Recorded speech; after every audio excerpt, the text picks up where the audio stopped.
والصلاة والسلام على من لا نبي بعده أما بعد فأعوذ بالله من الشيطان الرجيم بسم الله الرحمن الرحيم وعد الله الذين آمنوا منكم وعملوا الصالحات ليستخلفنهم في الأرض كما استخلف الذين من قبلهم وليمكنن لهم دينهم الذي ارتضى لهم وليبدلنهم من بعد خوفهم أمنا يعبدونني ولا يشركون بي شيئا ومن كفر بعد ذلك فأولئك هم الفاسقون وأقيموا الصلاة وآتوا الزكاة وأطيعوا الرسول لعلكم ترحمون صدق الله العظيم اللهم صل على محمد وعلى آل محمد كما صليت على إبراهيم وعلى آل إبراهيم إنك حميد مجيد اللهم بارك على محمد وعلى آل محمد كما باركت على إبراهيم وعلى آل إبراهيم إنك حميد مجيد اما بعد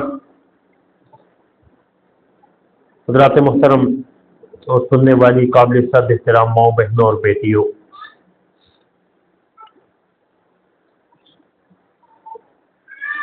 آج کا موضوع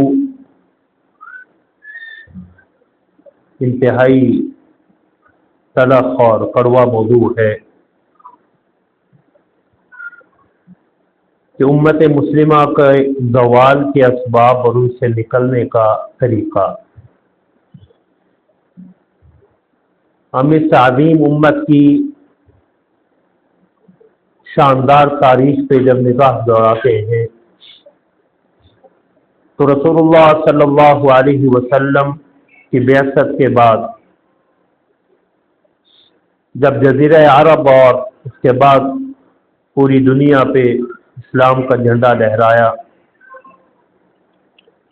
اور تقریباً 1000 سال تک مسلمانوں نے عروج دیکھا، اور اس کے بعد مسلمانوں کی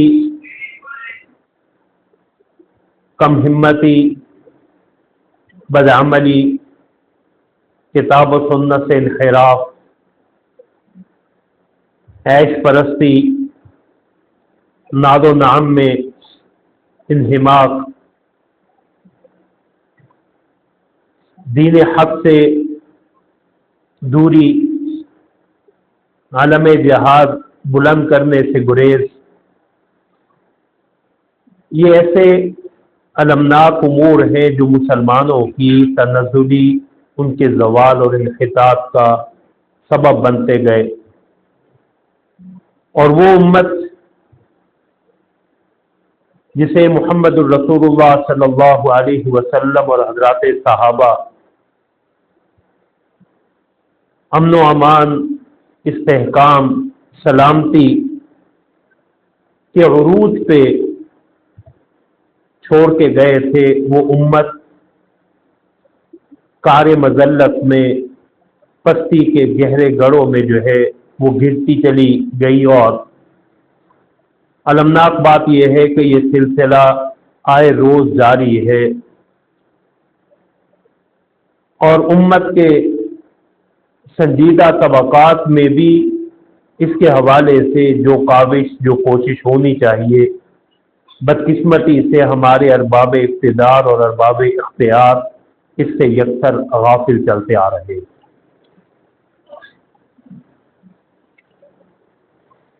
انتہائی اختصار کے ساتھ، کیونکہ موضوع انتہائی طویل ہے، ایک ایک سبب اور اس کے علاج کے حوالے سے الگ نشستیں رکھی جا سکتی ہیں، لیکن کوشش ہوگی طالب علم کی حیثیت سے کہ ان امور کا اختصار کے ساتھ احاطہ ہو۔ ہم قرآن کریم میں جب گزشتہ امتوں کے حالات دیکھتے ہیں تو قرآن کریم میں اللہ رب العزت نے دو قسم کے طبقات کا، یہ دو قسم کی سابقہ قوموں کا ذکر کیا ہے۔ ایک طبقہ اقوام عالم کا یا سابقہ کا وہ ہے جسے ہم بے دین کہہ سکتے ہیں، جنہوں نے دین کو اپنایا ہی نہیں۔ اللہ نے ان کے رسولوں، ان کے انبیاء کے ذریعے جو نظام ہدایت انہیں دیا اسے قبول ہی نہیں کیا، اور ایمان نہ لانے اور بے دینی پہ ہی اڑے رہنے کی بنا پہ صفحہ ہستی سے مٹا دیے گئے۔ قوم نوح، قوم لوط، قوم عاد، قوم ثمود، قوم شعیب، اتن میں نے قومیں ذکر کی کہ ان کی نافرمانی کی بنا پہ، ایمان نہ لانے کی بنا پہ اللہ رب العزت نے انہیں صفحہ ہستی سے مٹا دیا۔ دوسرا طبقہ سابقہ کا وہ ہے جنہیں ہم بے دین نہیں کہہ سکتے، بد دین کہہ سکتے۔ بد دین یعنی دین کو تو قبول کیا لیکن اللہ کے بھیجے ہوئے دین کو اپنی خواہشات کا غلام بنا کر رکھا۔ اس کی ایک بہت بڑی مثال بنی اسرائیل ہے کہ اللہ رب العزت نے بنی اسرائیل کے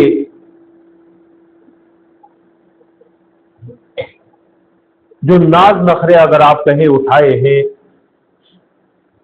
تو بے جانا ہوگا کہ سزا کے طور پہ ارض مقدسہ 40 سال کے لیے ان پہ حرام کر دی گئی، لیکن اس دوران بھی جب وہ صحرا میں سرگردہ تھے اللہ نے وَذَلَّلْنَا عَلَيْهِمُ الْغَمَامَ ان پہ بادلوں کا سایہ جو ہے وہ تان دیا، من و سلوہ انہیں عطا کیا، حضرت موسیٰ علیہ السلام کے عصا سے معجزانہ طور پہ ایک پتھر سے پانی کے چشمے جاری کر دیے، لیکن ان کی بے دینی کے انجام میں اللہ رب العزت نے انہیں مختلف سزائیں دی جس کا ذکر قرآن کریم میں ملتا۔ روحانی سزا اللہ رب العزت کی طرف سے لعنت و غضب، لعنہ اللہ وغضب علیہ، اللہ کی طرف سے لعنت اور اللہ کے غضب کا مستحق ہونا۔ نفسیاتی سزا ذلت و پستی کی مہر لگ جانا، وضربت علیہم الذلۃ والمسکنہ۔ جسمانی سزا کہ اللہ رب العزت نے ان کے اس طبقہ کی نافرمانی اور شریعت اسلامیہ کو، اللہ کے احکام کو مذاق بنانے کے نتیجے میں ان کی شکل مسخ کر کے انہیں بندر اور خنزیر بنا دیا، وَجَعَلَ مِنْهُمُ الْقِرَدَةَ وَالْخَنَازِيرَ۔ اور چوتھی سزا اللہ رب العزت نے بنی اسرائیل کی جو قرآن کریم میں ذکر کی ہے وہ جلاوطنی کی سزا، ارض مقدسہ سے محرومی ہے کہ ارض مقدسہ کے فاتح ہونے کے باوجود انہیں 2 مرتبہ اس ارض مقدسہ سے بے دخل کیا گیا۔ قرآن کریم گزشتہ امتوں کے واقعات صرف قصے کہانی کے طور پہ بیان نہیں کرتا، بلکہ اس میں ہمارے لیے سبق ہے کہ اگر تم اسی روش پہ چلو گے جس پہ سابقہ چلتی رہی تو اللہ رب العزت کی سنت تبدیل نہیں ہوتی۔ لن تجد لسنت اللہ تبدیلا، لن تجد لسنت اللہ تحویلا۔ اللہ کے نظام، اللہ کے ضابطے بدلتے نہیں ہیں۔ اس تمہید کے بعد اگر ہم قرآن کریم میں امت مسلمہ یا انسانیت کے عروج کے اسباب کو دیکھنا چاہیں تو اللہ رب العزت نے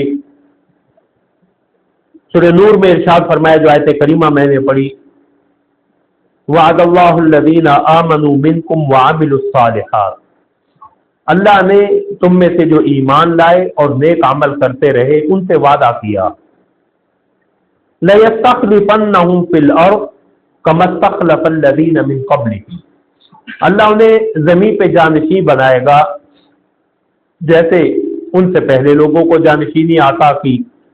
وَلَيُمَكِّنَنَّ لَهُمْ دِينَهُمُ الَّذِي ارْتَضَىٰ لَهُمْ، اور ان کے لیے ان کے دین کو جما دے گا جو دین اللہ نے ان کے لیے چن لیا ہے، پسند کیا۔ وَلَيُبَدِّلَنَّهُمْ مِنْ بَعْدِ خَوْفِهِمْ أَمْنًا، اور ان کے خوف کو امن میں بدل دے گا۔ لیکن اس کے لیے شرط کیا ہے؟ یعبدوننی لا یشرکون بی شیئا، وہ صرف میری ہی عبادت کریں گے، میرے ساتھ کسی اور کو شریک نہیں ٹھہرائیں گے۔ ومن کفر بعد ذلک فاولئک هم الفاسقون، اور جو اس کے بعد بھی کافرانہ روش اختیار کرے، ناشکری کرے، کفر کے اعمال کو اپنائے، تو ایسے لوگ بھی نافرمان ہیں۔ اور پھر اللہ رب العزت نے اپنی اطاعت کے دو بڑے مظاہر وَأَقِیمُوا الصَّلَاةَ وَآتُوا الزَّکَاةَ، کہ نماز قائم کرو اور زکوٰۃ ادا کرو، اور دین کے خلاصہ وَأَطِیعُوا الرَّسُولَ لَعَلَّکُمْ تُرْحَمُونَ، اور رسول کی اطاعت کرو تاکہ تم پہ رحم کیا جائے۔ تو قرآن کریم میں اللہ رب العزت نے قوموں کے عروج کے جو اسباب بتلائے ہیں، ان میں سب سے بنیادی چیز ایمان اور عمل صالح۔ اللہ رب العزت پہ کامل ایمان، اللہ رب العزت نے جو ہدایت انسانیت کے لیے بھیجی ہے اسے مکمل طور پہ اپنانا۔ من عمل صالحا من ذکر او انثى وهو مؤمن فلنحيينه حیاتا طیبہ، کہ جو نیک عمل کرے گا، مرد ہو یا عورت، وَهُوَ مُؤْمِن، حالت ایمان ضروری، ایمان کی حالت میں مرد و عورت جو بھی نیک عمل کرے گا، فَلَنُحْيِيَنَّهُ حَيَاةً طَيِّبَةً، تو ہم اسے حیات طیبہ خوشگوار زندگی عطا کر دیں گے۔ وَلَنَجْزِيَنَّهُمْ أَجْرَهُمْ بِأَحْسَنِ مَا كَانُوا يَعْمَلُونَ، اور ان کے اعمال کا بہترین بدلہ انہیں عطا کر دیں گے، ان کے اچھے اعمال کا انہیں پورا پورا اجر اور بدلہ دیں گے۔ یہاں بھی حضرات مفسرین نے، حضرت عبداللہ بن عباس رضی اللہ تعالیٰ عنہ اور ان کے بعد کے مفسرین نے حیات طیبہ سے دنیاوی زندگی کا سکون، دنیاوی زندگی کی راحت، چین اور غلبہ مراد لیا، کہ آخرت کی حیات طیبہ سے پہلے اللہ رب العزت انہیں دنیا میں استحکام، سلامتی، چین، امن عطا فرما دیتے۔ یہ ضابطہ اللہ رب العزت نے قرآن کریم میں جا بجا بیان کیا۔ اس کے برعکس اگر ہم زوال کے اسباب کی طرف جائیں، اور انہی اسباب کی آپ بہت سی وضاحت کر سکتے ہیں، زوال کے اسباب کی طرف اگر آپ جائیں تو اللہ رب العزت کی نافرمانی اور اللہ کے حدود سے تجاوز۔ اللہ رب العزت نے بنی اسرائیل کے غضب الہی کے مستحق ہونے کا جب ذکر کیا، وَبَاءُوا بِغَضَبٍ مِّنَ اللَّهِ وَضُرِبَتْ عَلَيْهِمُ الذِّلَّةُ وَالْمَسْكَنَةُ، اللہ کے غضب کے ساتھ لوٹے، ذلت و مسکنت ان پہ مسلط کر دی گئی۔ تو اس کی وجہ یہ بتلائی کہ ذَلِكَ بِأَنَّهُمْ كَانُوا يَكْفُرُونَ بِآيَاتِ اللَّهِ وَيَقْتُلُونَ النَّبِيِّينَ بِغَيْرِ الْحَقِّ، اللہ کے آیتوں کا انکار اور اللہ کے انبیاء کا ناحق قتل۔ اور پھر بطور خلاصہ کا ذَلِكَ بِمَا عَصَوْا وَكَانُوا يَعْتَدُونَ، ایسا اس لیے ہوا کہ انہوں نے اللہ کی نافرمانی کی اور وہ اللہ کے حدود سے تجاوز کیا کرتے تھے۔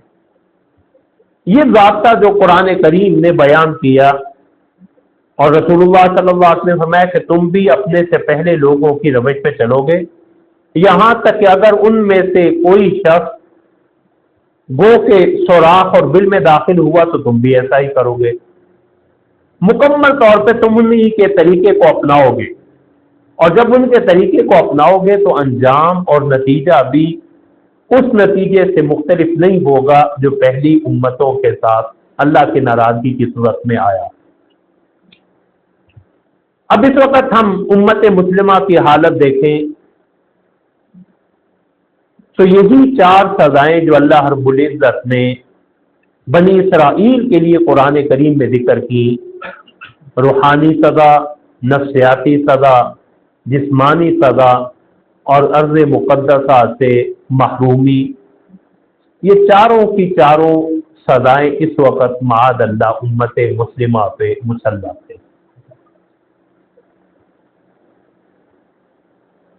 اور رسول اللہ صلی اللہ علیہ وسلم کی ایک حدیث مبارکہ بھی ان اسباب کی طرف نشاندہی کرتی ہے جو امت کی زوال کا اہم سبب جس میں مذکور ہے۔ حضرت عبداللہ بن عمر رضی اللہ تعالیٰ عنہ کی حدیث سنن ابن ماجہ کی کہ رسول اللہ صلی اللہ علیہ وسلم ہماری طرف متوجہ ہوئے اور فرمایا کہ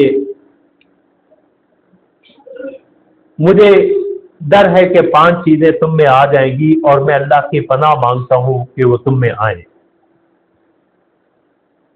اور پھر ان 5 چیزوں اور ان کے نتائج کا، ان کی سزاؤں کا ذکر فرمایا۔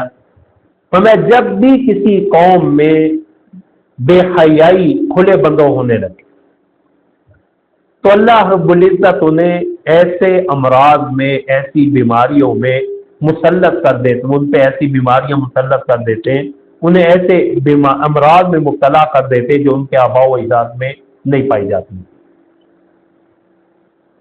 اور فرمایا جب وہ دوسری چیز جب وہ ناپ تول میں کمی شروع کر دیتے ہیں تو اللہ رب العزت ان پہ خشک سالی، تنگی اور حکمرانوں کا ظلم و ستم مسلط کر دیتے ہیں۔ 3 چیزیں بتلائیں، الا اخذوا بالسنین قحط سالی، وشدت المؤنہ محنت زیادہ، مشقت زیادہ، اجر کم ملنا، وجور السلطان اور بادشاہ کا ظلم۔ تیسری چیز فرمائی کہ جب بھی کوئی قوم اپنے مال کی زکوٰۃ دینا چھوڑ دیتی ہے تو اللہ رب العزت آسمان سے بارشوں کو روک لیتے ہیں۔ وہ اگر چوپائے نہ ہوں تو اللہ آسمان سے پانی کا ایک قطرہ بھی نازل نہ کرے۔ یہ 3 گناہ جو انفرادی حیثیت سے شروع ہوتے ہیں لیکن ایک معاشرتی مرض کی حیثیت اختیار کرتے ہوئے اجتماعی گناہ بن جاتے ہیں۔ اگلی 2 چیزیں بطور خاص ان کی طرف توجہ دینے کی کہ وہ قوموں کے اجتماعی گناہ میں کہ جب وہ اللہ اور اللہ کے رسول کے ساتھ کیے ہوئے عہد کو توڑتے ہیں، اللہ کے عہد کو اور اللہ کے رسول کے ساتھ کیے ہوئے عہد کو توڑتے ہیں تو اللہ ان کے اغیار کو، ان کے دشمنوں کو ان پہ مسلط کر دیتا ہے اور وہ ان کے اسباب پہ، وسائل پہ قابض ہو جاتے ہیں۔ آج امت مسلمہ کی حالت دیکھ لیں کہ تیل کی دولت سے مالا مال ہونے کے باوجود مسلمان ممالک نہ اپنی مرضی سے تیل نکال سکتے ہیں، نہ اپنی مرضی سے اس کی قیمت کا تعین کر سکتے ہیں۔ ہمارے اسباب پہ اغیار جس طرح قابض ہیں یہ کسی بھی صاحب بصیرت سے مخفی نہیں ہے۔ 5ویں چیز جو رسول اللہ صلی اللہ علیہ وسلم نے بیان فرمائی جو ایک قومی اور اجتماعی مرض ہے، فرمایا کہ جب تک ان کے حکمران اللہ رب العزت کی کتاب کے مطابق فیصلہ نہیں کرتے۔ اگلا لفظ جو حدیث ہے وَيَتَخَيَّرُوا مِمَّا أَنزَلَ اللَّهُ إِلَيْهِمْ، وہ اپنی مرضی کے احکام چنتے ہیں۔ اللہ رب العزت نے جو احکام نازل کیے ان میں سے اپنی مرضی کے احکام لے لیتے ہیں، باقیوں کو چھوڑ دیتے ہیں۔ تو فرمایا اللہ رب العزت جعل بأسهم بینہم شدید، اللہ ان کی درمیان آپس کی لڑائی کو بڑھا دیتے ہیں۔ آج بدقسمتی سے امت کی بات تو دور کی بات ہے، ہم اپنے ملک پاکستان میں دیکھ لیں، ہمارے باہمی اختلافات لسانی، صوبائی، مذہبی، سیاسی اس قدر پختہ ہو چکے ہیں کہ کوئی کسی کی بات سننے اور کوئی کسی کو برداشت کرنے پہ تیار ہی نہیں. اور وہ عصبیت جسے رسول اللہ صلی اللہ علیہ وسلم نے کہا تھا دعوہا فإنہا منتنہ، اسے چھوڑ دو یہ انتہائی بدبودار چیز ہے، اسی تعصب کی بنا پہ مسلمان بھائی کا گلا کاٹتا ہے اور اس سے فخر کرتا ہے اور مرنے والا شہید کہلا رہا ہے، جبکہ رسول اللہ صلی اللہ علیہ وسلم نے فرمایا کہ جب دو مسلمان ایک دوسرے پہ حملہ آور ہوتے ہیں تو قاتل و مقتول معاذ اللہ دونوں جہنم میں جاتے ہیں. صحابہ نے پوچھا یا رسول اللہ قاتل کی تو سمجھ آتی ہے کہ اس نے ناحق قتل کیا، مقتول کیوں؟ ہمیں اس لیے کہ یہ بھی اپنے مسلمان بھائی کی جان لینے پہ آمادہ تھا، وہ تو اس کا وار چل گیا اور یہ چلا گیا، ورنہ یہ اسے قتل کرنے پہ تلا ہوا. تو یہ چند میں نے قرآن کریم سے اور حدیث مبارکہ سے ایک حدیث مبارک جو ہے وہ تلاوت کی، اس کا ترجمہ آپ کے سامنے کہ یہ وہ چند اہم اسباب ہیں جو امت کی تنزلی کا، امت کے زوال کا اور انحطاط کا سبب ہے. قرآن کریم میں ہی دیکھیں تو ناد و نام عیش پرستی، ہمیں تو قرآن نے سبق دیا تھا قل ان صلاتی و نسکی و محیای و مماتی للہ رب العالمین، کہہ دیجئے میری نماز، میری قربانی، یہ میری مالی عبادتیں، میری بدنی عبادتیں اور میرا جینا مرنا اللہ رب العالمین کے لیے. ہم اپنے اپنے گریبانوں میں جھانک کے دیکھیں، ہمارا جینا مرنا اللہ کے لیے ہے. ہمارا جینا مرنا تو معاذ اللہ کھانے پینے کے لیے رہ گیا، اچھی رہائش کے لیے رہ گیا، دنیاوی اور مادی سہولیات کے لیے رہ گیا، جسے قرآن نے کہا یأکلون کما تأکل الانعام، اس طرح کھاتے پیتے چرتے ہیں جس طرح جانور کھاتے ہوتے ہیں. حلال و حرام کی تمیز معاذ اللہ اٹھ گئی، حقوق العباد کا، حقوق اللہ کا خیال ہی نہیں. قرآن کریم نے کہا وَكَم مِّن قَرْيَةٍ بَطِرَتْ مَعِيشَتَهَا، کہ کتنی ہی بستیاں تھیں جنہیں اپنی معیشت پہ ناز تھا، تو ہم نے جب انہیں ان کے گناہوں کی بنا پہ پکڑا اور ہلاک کیا تو ان کی رہائش گاہیں اس کے بعد انہیں بسانے والا بھی شاد و نادر ہی، کم ہی لوگ تھے. وہ بستیاں پھر بعد میں بسے ہی نہیں. عیش پرستی، ناد و نام، سہل پرستی، انہی اسباب میں سے عالم جہاد کو لپیٹ دینا. رسول اللہ صلی اللہ علیہ وسلم نے ذروۃ سنام الاسلام الجہاد و ذروۃ سنام الجہاد ایک طویل حدیث میں فرمایا کہ اسلام کا سب سے بلند حصہ، سنام کہتے ہیں اونٹ کی کوہان کو، کہ جس طرح اونٹ کے جسم میں سب سے بلند حصہ اس کی کوہان ہوتی ہے، اور میں اسلام کی چوٹی کا معاملہ، چوٹی کا امر، بلند ترین حصہ کیا ہے؟ جہاد. آج بدقسمتی سے امت کو ایسی غفلت کی نیند سلا دیا گیا کہ جہاد کا نام لینا، جہاد کرنا تو دور کی بات ہے، جہاد کا نام لینا ہی جرم ہے. اور جو طبقہ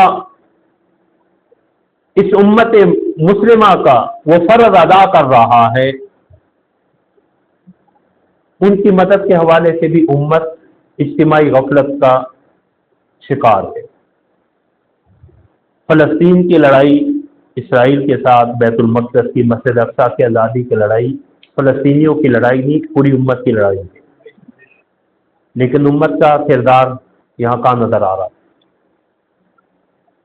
65 کے قریب اسلامی ممالک میں سے کتنے ملک ہیں جو باقاعدہ اس جنگ کا حصہ بنے ہوں یا انہوں نے کھلے بندوں اس فلسطینی مجاہدین کی حمایت کا اعلان کیا ہو؟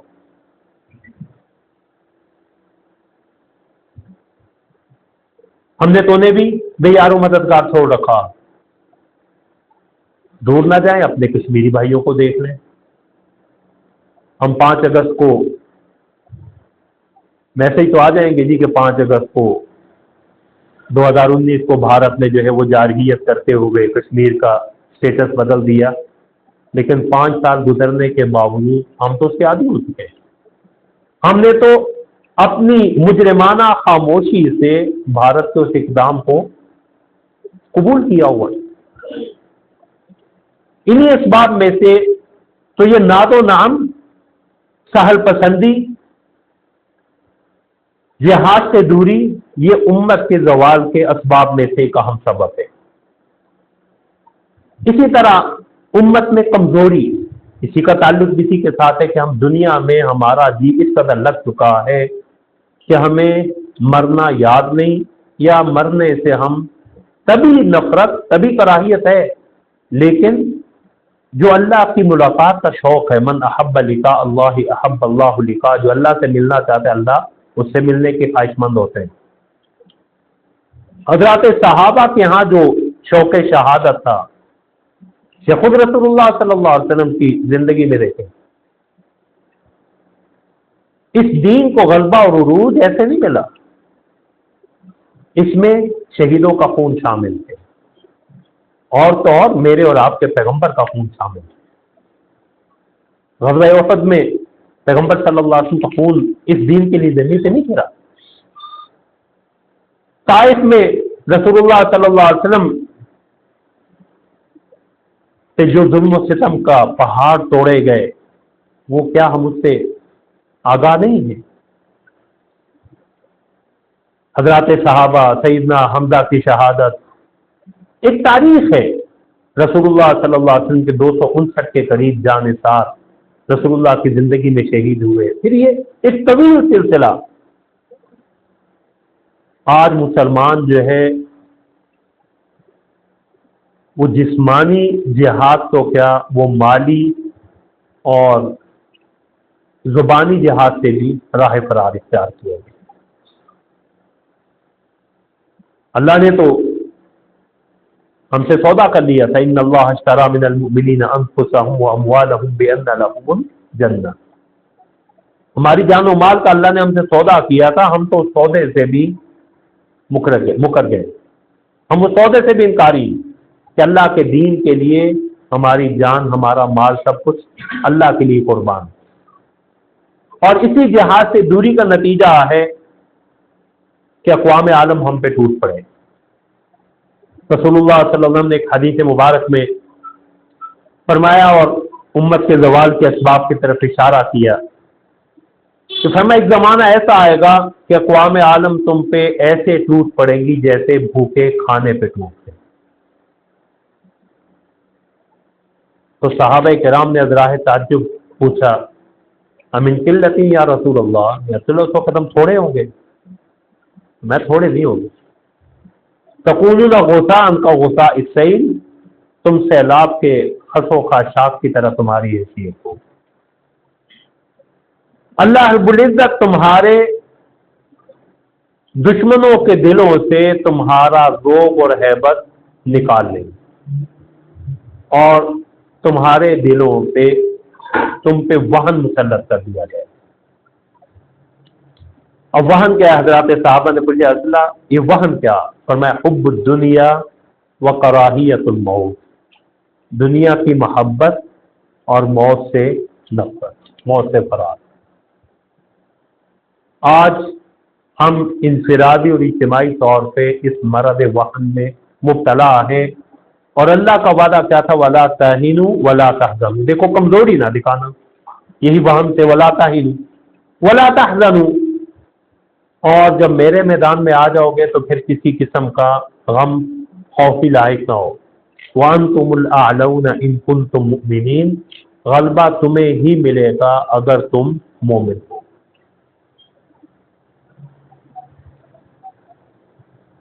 فکری یلغار، میڈیا کی یلغار، ہمارا نظام تعلیم اغیار کے ہاتھوں میں ہے، ہمیں اپنی تاریخ سے دور کر دیا گیا، اور جو تاریخ ہمیں پڑھائی جا رہی اسے بھی مسخ کر کے تو یہ سارے اجتماعی گناہ ایسے ہیں، اجتماعی امراض ایسے ہیں جو سارے مل کے امت کے زوال اور انحطاط کا سبب بنے. اب اس کا ادراک، احساس جب تک ہمیں نہیں ہوگا، اس وقت تک جب کسی بیمار کو اپنی بیماری کا احساس ہو تو وہ علاج کی فکر کرے گا، اور اگر وہ بیماری کو ہی صحت سمجھ کے بیٹھا رہے، کسی کو موٹاپے کا مرض لاحق ہو گیا اور اسے صحت سے تعبیر کرے تو وہ صحت یاب نہیں ہو سکتا. بدقسمتی سے اس وقت امت اپنے ان بیماریوں کی اس قدر خوگر ہو چکی ہے تو وہ ان میں سے کسی مرض کو مرض سمجھنے پہ تیار ہی نہیں. ضرورت اس چیز کی ہے کہ ہم انفرادی طور پہ، اجتماعی طور پہ ان امراض کے حوالے سے، ان بیماریوں، ان اسباب کے حوالے سے خود بھی فکر مند ہوں، اپنے متعلق ان گرد و پیش میں بھی. حضرات صحابہ اور اس کے بعد کا دور، ان کی فتوحات کا سبب، اسلام کے غلبہ کا سبب جو ہے وہ اللہ رب العزت کی اطاعت تھی، اللہ کے رسول کی اطاعت تھی، صفوں میں اتحاد تھا. اب امت مسلمہ کے زوال کا ایک بہت بڑا سبب باہمی اختلافات تھے. وَاعْتَصِمُوا بِحَبْلِ اللَّهِ جَمِيعًا وَلَا تَفَرَّقُوا، اللہ نے کہا کہ اللہ کی رسی کو، قرآن کو مضبوطی سے تھام لو اور فرقوں میں، تفرقہ بازی، ٹکڑوں میں مت بٹو. ہم نے وہ قرآن، وہ حدیث جو وحدت کی بنیاد تھی، ہم نے اسے ہی معاذ اللہ تقسیم کی بنیاد بنا لیا. اور یہ وہ ہے کہ اپنی مرضی کی تعویلات، اپنی مرضی کی تعبیرات، اپنی مرضی کی تشریحات، جبکہ ہمیں رسول اللہ صلی اللہ علیہ وسلم قرآن کریم کی مکمل وضاحت دے کے گئے، حضرات صحابہ اس کی مکمل تعبیر، تشریح ہمارے سامنے چھوڑ کے گئے. اب اس نہج کو چھوڑ کے جب ہم قرآن کو اپنی رائے کی بنیاد پہ، اپنے فکر کی بنیاد پہ سمجھنے کی کوشش کریں گے تو ضلوا ضلوا، خود بھی گمراہ، اوروں کی گمراہی کا بھی سبب. تو جب تک ان امراض اور ان اسباب کو سنجیدگی سے نہیں لیا جاتا، اس وقت تک ان سے چھٹکارے کی بھی کوئی صورت نہیں. تو سب سے پہلی چیز جو اس زوال سے نکلنے کی ضروری ہے، اللہ کی ذات سے کامل ایمان اور اللہ اور اللہ کے رسول کی غیر مشروط اطاعت. غیر مشروط اطاعت، ہم نے اللہ اور اللہ کے رسول کی اطاعت بھی اپنی مرضی کی، اپنے گھر کی باندھی بنایا ہوا. جہاں ہمارا جی چاہے ہم مان لیں گے، جہاں جی نہ چاہے وہاں ہم کھلے بندوں انکار کر دیں گے.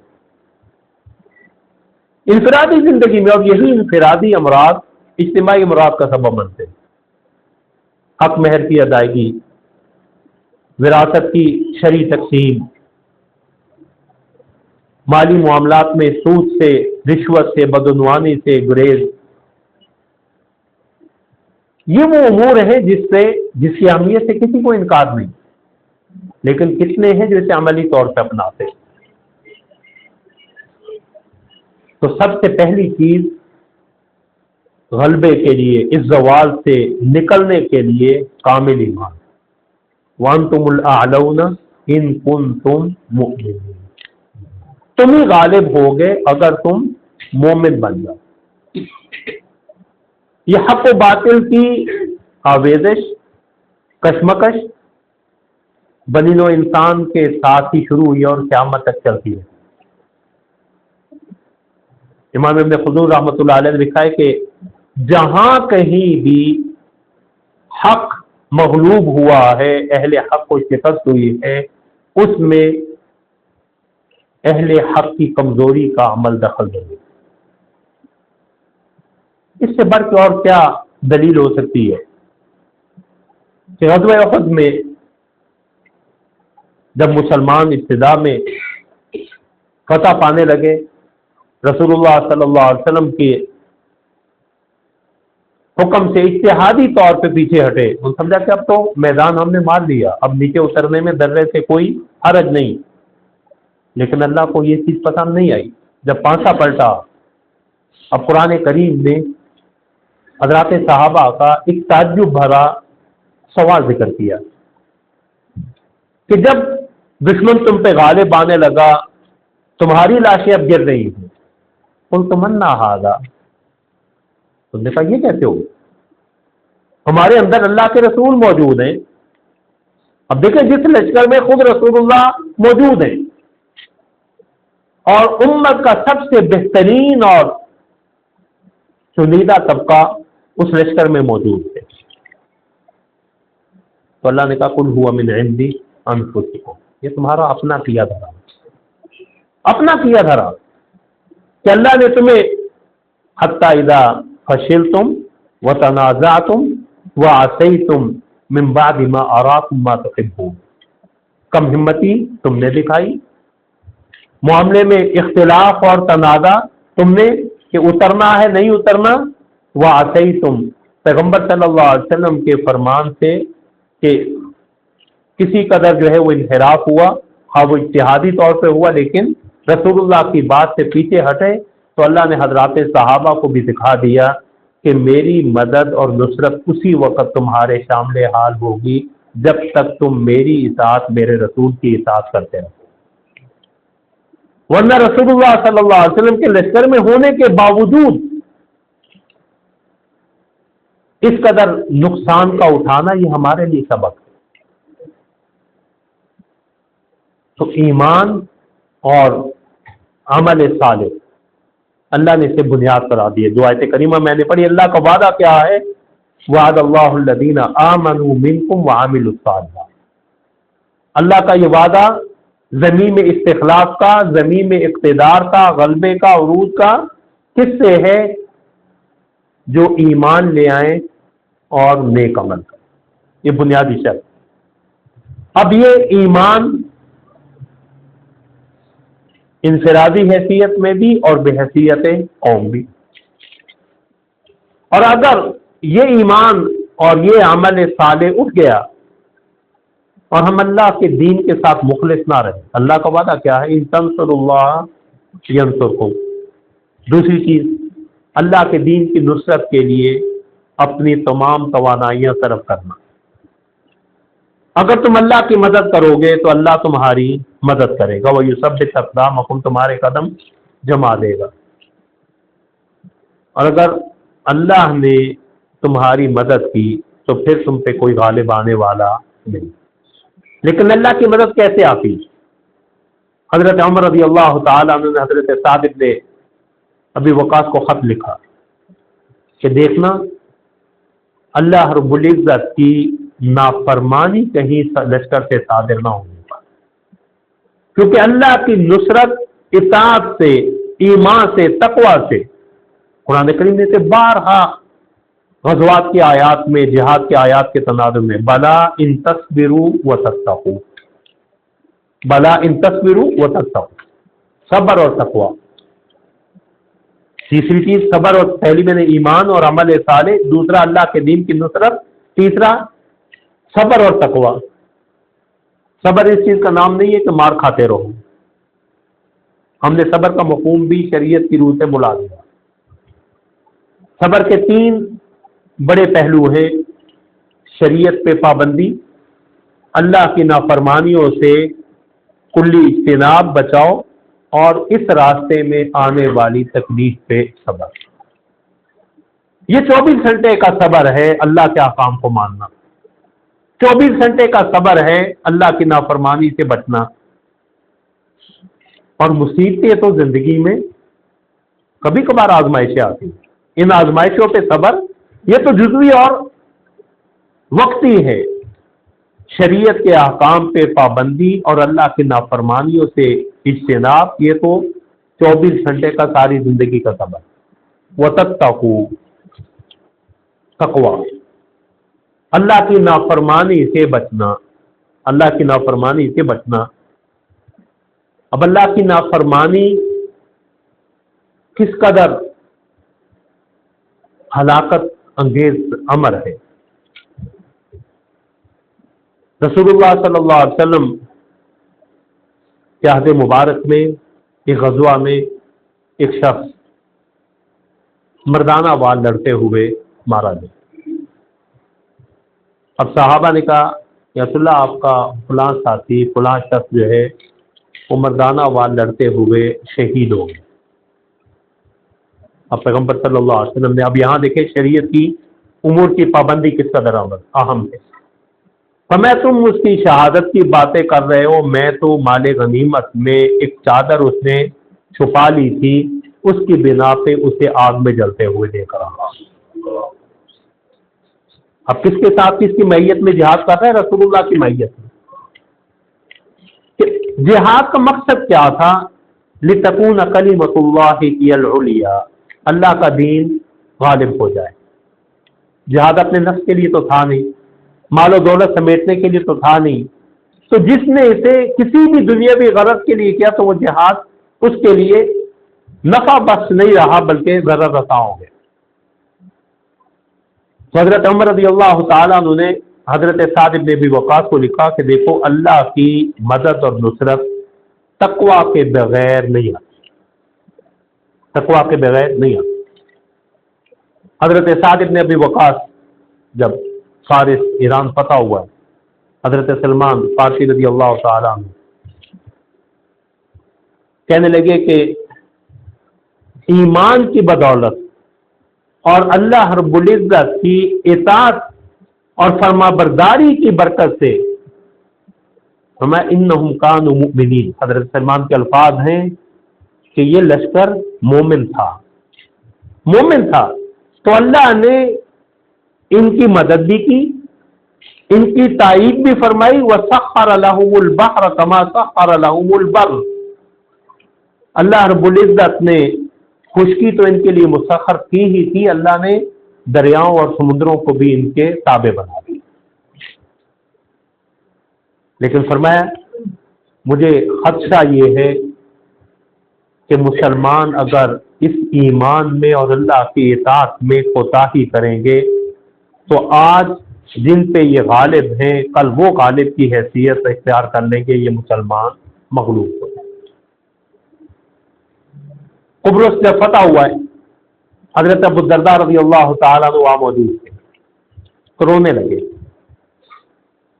کس نے کہا کہ آپ اس سے رو رہے جس میں عز اللہ دینہ، اللہ نے نصر اللہ دینہ وعز فیہ جندہ، کہ یہ تو بڑا عظیم دن ہے جس میں اللہ نے اپنے دین کو غالب کیا، اپنے لشکر کو فتح یاب فرمایا، تو آپ کے رونے کا سبب؟ فرمایا میرے رونے کا سبب یہ ہے میں ڈرتا اس دن سے ہوں جس دن مسلمان اللہ رب العزت کی اطاعت سے روگردانی کریں گے تو یہی بازی جو ہے وہ پلٹ جائے۔ اس بازی کے پلٹنے کا سبب جو ہے وہ یہی ہے کہ ہم نے اللہ کی نافرمانی کے راستے کو اختیار کر رکھا۔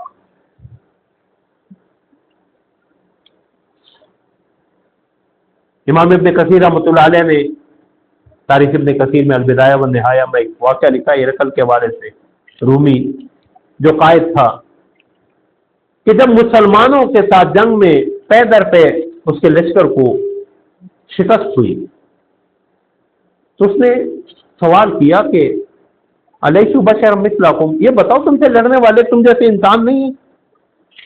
تو کہا ہم جیسے انسان ہی ہیں۔ تو کہا پھر دوسرا سوال اس نے کیا کہ یہ بتلاؤ تعداد میں کون زیادہ تم یا وہ؟ تو کہا تعداد میں تو ہم ان سے زیادہ ہیں۔ تو کہا پھر تمہارے مغلوب ہونے کی وجہ کیا ہے؟ تمہارے مغلوب ہونے کی شکست سے دو چار ہونے کی وجہ کیا؟ اب یہ کسی مسجد کا ملا تجزیہ نہیں کر رہا، کوئی مدرسے کی مسجد میں بیٹھنے والا شیخ الحدیث سے تجزیہ کر رہا، ہرقل کا سپہ سالار کہہ رہا، اس لیے کہ انہم کانوا یؤمنون باللہ، وہ اللہ پہ ایمان رکھتے ہیں، ویقومون اللیل، رات کا قیام کرتے ہیں، ویصومون النہار، دن کو روزے سے ہوتے ہیں، ویأمرون بالمعروف وینہون عن المنکر، اچھائی کا حکم دیتے برائی سے روکتے ہیں، وَيَتَنَاصَحُونَ فِي مَا بَيْنَهُمْ، ایک دوسرے سے انصاف دلاتے، باہم انہوں نے انصاف کو قائم کر رکھا۔ اور ہماری شکست کی وجہ یہ ہے کہ بِأَنَّنَا نَعْصِي اللَّهَ وَرَسُولَهُ، ہم نے اللہ اور اللہ کے رسول کی نافرمانی کے راستے کو اختیار کر رکھا ہے۔ وَنَزْنِي وَنَشْرَبُ الْخَمْرَ، زنا ہمارے ہاں عام ہے، شراب نوشی ہمارے ہاں عام ہے۔ وَيَظْلِمُ بَعْضُنَا بَعْضًا، اور ہم میں سے ہر شخص دوسرے پہ ظلم کا راستہ اپنائے ہوئے ہے۔ تو یہ تجزیہ ہرقل کے سپہ سالار کا۔ آج بدقسمتی سے جو ہرقل کے لشکر کی صورتحال اس وقت کے سپہ سالار نے بتلائی، بدقسمتی سے مسلمان انہی ساری برائیوں میں مبتلا۔ ہمارے معاشرے میں زنا نہیں، شراب نوشی نہیں، ظلم و ستم نہیں، ہم ایک دوسرے کا حق دبائے بیٹھے نہیں، تو پھر اللہ کی مدد کیسے آئے؟ اللہ کی مدد کے ضابطے، اللہ کی مدد کے ضابطے میں مجھے اچانک ذہن میں بات آئی۔ میرے ایک دوست ہیں محمد احمد خلف، شام کے ہیں، ریاض میں ہوتے ہیں۔ تو جب عراق کا اور امریکہ کی جنگ شروع ہوئی اور صدام کی جب امریکہ سے لڑائی صدر صدام کی، تو اس وقت وہ یہیں پاکستان میں میرے یہاں مقیم تھے۔ تو میں نے بھول من میں انہیں کہہ دیا کہ دعا کریں اللہ عراق کی مدد کرے۔ تو اس نے بے ساختگی سے جملہ کہا، مجھے اس کو جملہ بھولتا نہیں، کہنے لگا ینصر اللہ صدام، اچھا اللہ صدام کی بھی مدد کرے گا؟ کہ صدام نے یا عراقی معاشرے میں کہ جس وقت امریکہ کی فوجیں بغداد میں داخل ہو رہی تھی، اس وقت بھی وہاں اللہ کی نافرمانی کے مظاہر عروج پہ، اور انہیں فکر کیا تھی کہ ہم اپنے من پسند جو ہے وہ گلوکاروں کی سیڈیز وغیرہ اکٹھی کر لیں کہ یہ ہمیں دل بہلانے کے کام آئیں گی۔ اس وقت بھی کتاب و سنت کی طرف رجوع نہیں۔ آج امت جس کڑے امتحان سے گزر رہی ہے، ہمارا کتاب و سنت کی طرف رجوع کتنا؟ ہم اللہ کے دین کی طرف ہمارا رجوع کتنا؟ وہ برائیاں جو کسی بھی معاشرے کی تباہی کا سبب بنتی ہیں، وہ ساری کی ساری تو ہمارے معاشرے میں امت مسلمہ میں موجود ہے۔ قرآن نے اتفاق و اتحاد کو بنیاد بنایا، وَلَا تَنَازَعُوا فَتَفْشَلُوا وَتَذْهَبَ رِيحُكُمْ، دیکھو آپس میں اتفاق قائم رکھنا، جھگڑے کھڑے مت کر لینا کہ تم کم ہمت پڑ جاؤ اور تمہاری ہوا اکھڑ جائے۔ ہم نے قرآن کے اس ضابطے کو بھی بس کوئی ٹالا ہوا۔ آج تو ہماری لڑائیاں بھی، ہمارا جہاد بھی، اور یہ انتہائی تلخ حقیقت ہے جس کا مجھے خود ذاتی طور پہ کئی دفعہ تجربہ ہوا کہ ہماری جہادی تنظیمیں بھی ایک جھنڈے تلے جہاد کرنے کے لیے تیار نہیں۔ کتنی تلخ حقیقت ہے کہ ہم دشمن سے لڑنے کے لیے بھی ایک جھنڈے تلے اکٹھے ہونے کے لیے تیار نہیں۔ فلسطین میں دیکھ لیں، کشمیر میں دیکھ لیں، افغانستان میں جو کچھ ہوتا رہا، تو اللہ رب العزت جو ہے ہمیں ان امور کی طرف توجہ دینے کی توفیق عطا فرمائیں کہ باہمی اتفاق و اتحاد اس کے بغیر، اور اللہ کے رسول کے احکام کی طرف لوٹے بغیر۔ اور ایک اور اہم چیز جس کی طرف توجہ دلانا ضروری ہے کہ مسلمان ہاتھ پہ ہاتھ دھرے بیٹھا اور سمجھتا یہ ہے کہ دعاؤں سے ہی سارا مسئلہ حل ہو جائے۔ فلسطین کے حوالے سے آئے روز سورہ مزمل اتنی دفعہ پڑھ لو، سورہ قریش اتنی دفعہ پڑھ لو، فلاں وظیفہ اتنی دفعہ کر لو، اسرائیل نے مسجد پہ حملہ کر دیا، سورہ مزمل اتنی دفعہ پڑھ لو۔ اگر یہی حل ہوتا تو رسول اللہ بدر میں کیوں آتے؟ رسول اللہ احد میں کیوں آتے؟ دین کے غلبہ کے لیے ہمیں اسی سطح کی کوشش کرنی ہوگی جس انسانی سطح کی کوشش ہمیں رسول اللہ صلی اللہ علیہ وسلم نے اور حضرات صحابہ نے کر کے دکھائی۔ رسول اللہ صلی اللہ علیہ وسلم کی سیرت مبارکہ، آپ کی مبارک زندگی میں غزوات کے پہلو سے آپ دیکھیں تو وہ خالصتاً انسانی سطح پہ کی جانے والی کوشش، ان میں معجزات کا عمل دخل نہ ہونے کے برابر۔ اب 313 ہیں، سواری ان کے پاس نہیں، جسے خود قرآن کہہ رہا ہے کہ تم بے بس تھے، تمہارے پاس کچھ بھی نہیں تھا۔ وَلَقَدْ نَصَرَكُمُ اللَّهُ بِبَدْرٍ وَأَنْتُمْ أَذِلَّةٌ، تم بے بس تھے، لاچار تھے، تمہارے پاس کچھ بھی نہیں تھا، اللہ نے مدد کی، اللہ نے مدد کی، لیکن وہ مدد کیسے آئی؟ رسول اللہ اپنے 313 کو لے کے میدان میں آئے، پھر میدان جنگ میں آ کے، ورنہ رسول اللہ صلی اللہ علیہ وسلم مدینہ میں دعا کرتے اللہ اس دشمن لشکر کو یہی زمین میں دھنسا دے، تو رسول اللہ کی دعا قبول نہ ہوتی، لیکن امت کے لیے سبق نہیں تھا۔ رسول اللہ 313 کو لے کے آئے، ان کی صف بندی کروا دی، پھر اللہ کے حضور دعا کے لیے، اور اتنا گڑ گڑا رہے کہ سیدنا صدیق اکبر کہتے ہیں کہ آپ کی چادر مبارک بار بار آپ کے چاندوں سے نیچے گر رہی ہے۔ بلاخر مجھ سے رہا نہیں گیا، میں نے پیچھے سے رسول اللہ کو بازوؤں میں لیا اور کہا کفا مناشدتک ربک یا رسول اللہ، اللہ سے بڑی سرگوشیاں ہو گئی، اللہ آپ کو رسوا نہیں کرے گا، اللہ آپ کو غلبہ عطا فرمائے گا۔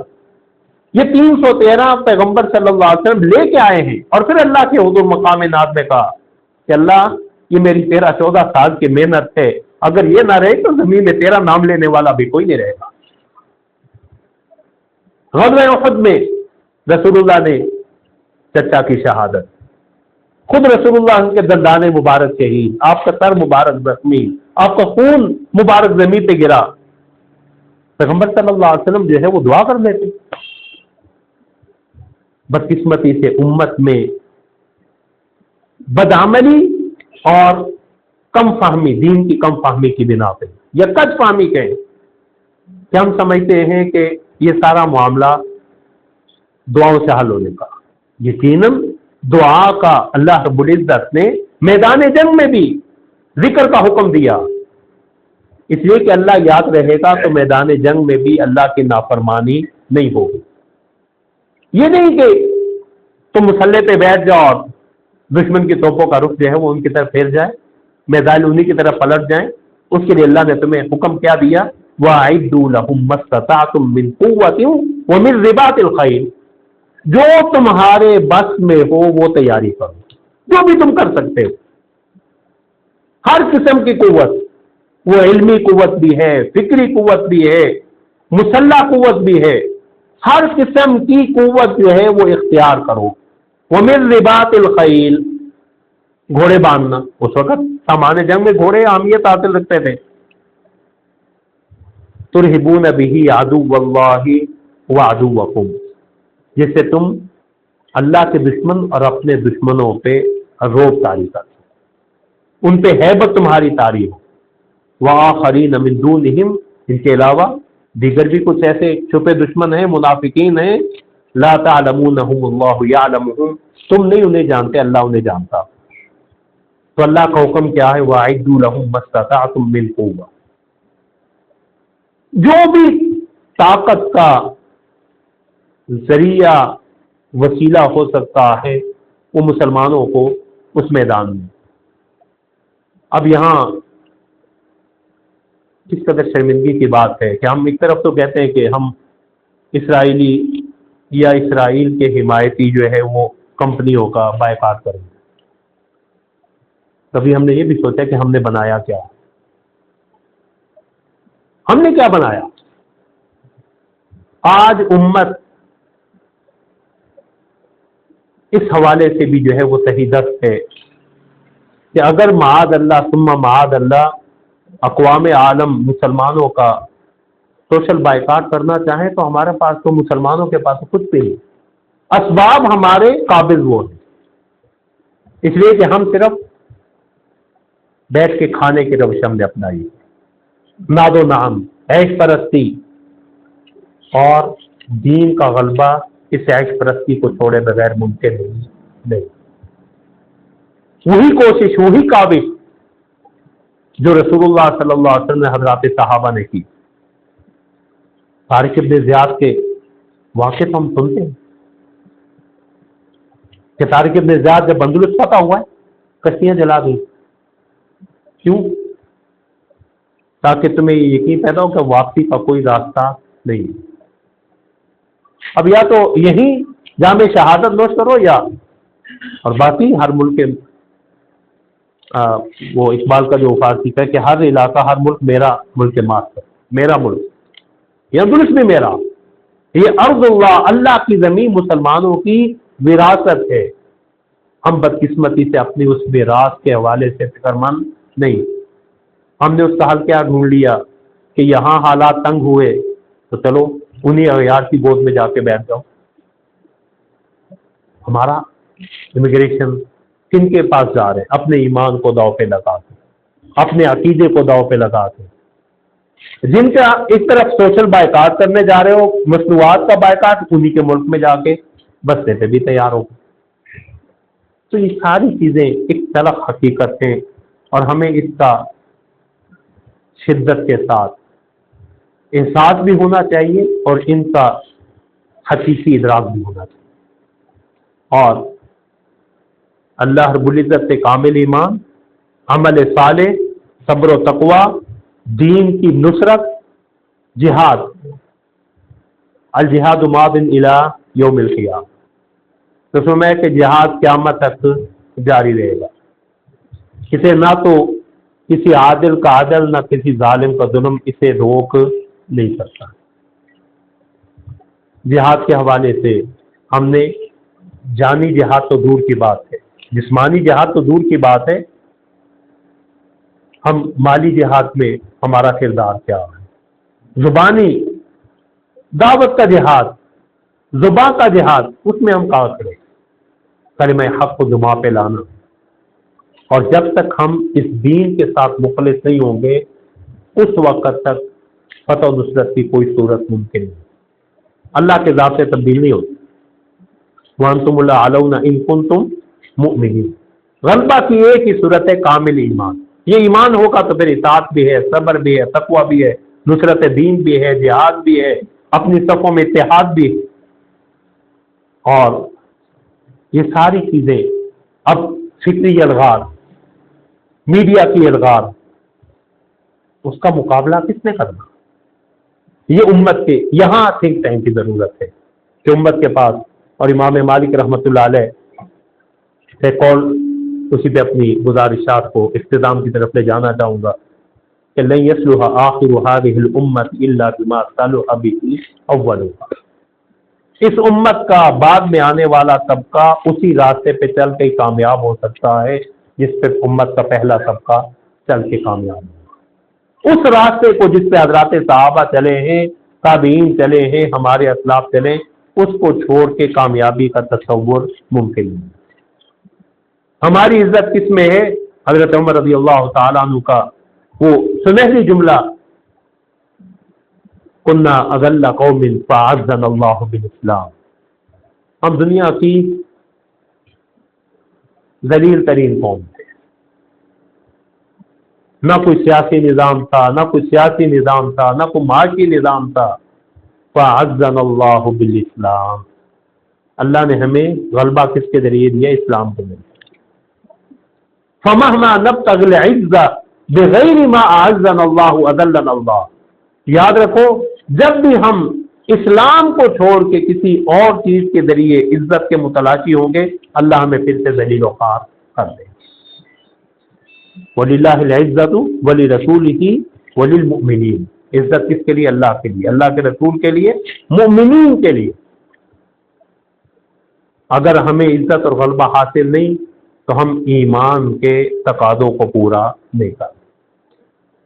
منافق اس چیز کا ادراک نہیں کرتے کہ عزت کس کے لیے ہے؟ اللہ، اللہ کے رسول اور اہل ایمان کے لیے. اللہ کا ضابطہ جو ہے وہ کبھی تبدیل ہونے والا نہیں. اللہ رب العزت کی طرف سے جو سنتیں ہیں وہ سنتیں ابتلا بھی ہے، آزمائش بھی ہے، اللہ چھانٹی بھی کرتے ہیں. اللہ سنت مداولہ بھی ہے، کبھی کوئی قوم غالب، کبھی کوئی قوم. لیکن اللہ رب العزت کا وعدہ کیا ہے؟ لَأَغْلِبَنَّ أَنَا وَرُسُولِي. یہ اللہ کا وعدہ، میں اور میرے رسول ہی غالب آئیں گے، میں اور میرے رسول ہی غالب آئیں گے. كَتَبَ اللَّهُ لَأَغْلِبَنَّ أَنَا وَرُسُولِي. میں نے لکھ دیا، فیصلہ کر دیا. یہ زمین اللہ رب العزت اس کی وراثت اسی کو دیں گے جو اللہ کا فرما بردار، اللہ کی نافرمانی کے راستے پہ چلتے ہوئے فتح و نصرت کے یا اس زوال اور فتح نصرت کو پانے یا اس زوال اور تنزل سے انحطاط سے نکلنے کی کوئی صورت ممکن ہی نہیں۔ تو اختصار کے ساتھ ایمان، عمل صالح، جہاد، صبر و تقوی، اپنی صفوں میں اتحاد اور دشمن کا مقابلہ کرنے کے لیے ہر ممکن وسیلہ اختیار کرنے کی ضرورت۔ اللہ رب العزت ہمیں قرآن کریم کی صحیح سمجھ نصیب فرمائے۔ اللہ رب العزت ہمیں ان امور کی طرف حقیقی توجہ دینے اور ان سے نکلنے کی نجات کے لیے اپنی اپنی ذمہ داری کا احساس نصیب فرمائے۔ وآخر دعوانا ان الحمدللہ۔